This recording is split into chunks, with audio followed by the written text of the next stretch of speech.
உங்க மேல இருந்த அன்பு பாசம் எல்லாம் இன்னும் என் மனசுல அப்படியே தான் இருக்கு. உண்மையை சொல்ல போனா இந்த உலகத்துல என் மேல இவ்ளோ அன்பு காட்டினது நீங்க மட்டும்தான்.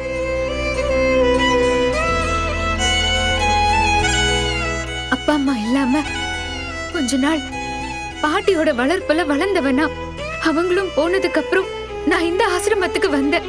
இந்த ஆசிரமம் தான் எனக்கு எல்லாமே. தோ இந்த அம்மா தான் என்ன பாத்துக்கிட்டாங்க. லைஃப்ல நமக்கு எதுவுமே இருக்காது போல நாம எப்படியே தனியாவே இருந்துருவோம்னு நினைச்சப்போதான் நான் உங்க ஃபேமிலிக்குள்ள வந்தேன்.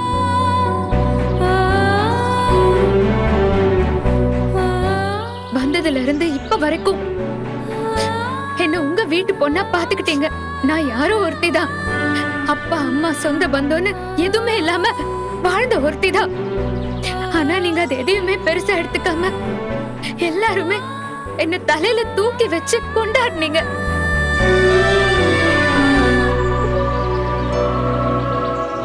அதெல்லாம் நான் மறக்க மாட்டேன். ஆனா அதுக்காக என் புருஷன் பண்ண துரோகத்தை மறந்துட்டு என்னால அந்த வீட்டுக்கு வர முடியாது. அவர் கூட என்னால வாழவும் முடியாது. தயவு செஞ்சு என்ன புரிஞ்சுக்கோங்க. ஐயோ அண்ணி, இதே மாதிரி தான் நானும் அடம் பிடிச்சிருக்கேன். என் புருஷன் மேல சந்தேகப்பட்டிருக்கேன். அவர் தப்பு பண்ணிட்டாரா இல்லையான்னு எனக்கு எதுவுமே தெரியாது. ஆனா சந்தேகப்பட்டு அவரை ரொம்ப டார்ச்சர் பண்ணிருக்கேன். அப்பெல்லாம் என் கூட இருந்து எனக்கு அட்வைஸ் பண்ணி என் லைஃபை ரெக்கவர் பண்ணி கொடுத்தது நீங்க தான். இப்ப நீங்களே இப்படி முடிவு பண்ணா எப்படி பார்வதி அண்ணி? விக்ரம் விஷயத்துல நடந்தது வேற, ஏன் விஷயத்துல நடந்தது வேற சாரு. விக்ரம் தப்பே செய்யாம நீ அவரை சந்தேகப்பட்ட. ஆனா நான் தப்பு செஞ்ச ஒருத்தரை சந்தேகமே படாம நம்பி வாழ்ந்துட்டு இருந்தேன். ரெண்டுத்துக்கும் வித்தியாசம் இருக்கு சாரு. ஒருவேளை அர்ஜுன் பண்ண தப்பு விக்ரம் பண்ணிருந்தாருன்னா கண்டிப்பா நானே உனக்கும் விக்ரம்க்கும் டைவர்ஸ் வாங்கி கொடுத்திருப்பேன். பார்வதி, அவன் வேணும்னு செய்யலம்மா. அத்தை, எனக்கு உங்க மேல நிறைய மரியாதை இருக்கு.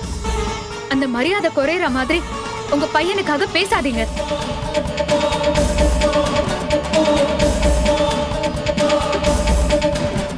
நீங்களே சொல்லுங்க, ஒரு பொண்ணா ஏன் இடத்துல இருந்து சொல்லுங்க.